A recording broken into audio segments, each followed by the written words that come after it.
Dalam teknik Smart FUE, inilah tempat yang mana kita tanam graf. Dia telah sumber dengan cantik, dengan elok. Last week, the patient came with review. He's healed well. Today is exactly 2 weeks, day 14. You can see all the graph are still there. There's no any graph has dislodged. All the graph, when we look again, the density, the angle and direction is all in place correctly.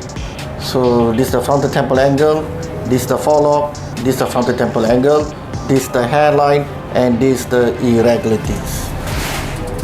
In a Smart FUE, the recipient area heals very well. From day 1, day 7, day 14, you can see the video that we demonstrating day 7 and day 14.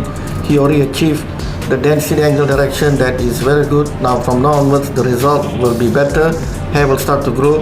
After 9 months to a year, he will have a very natural hair result.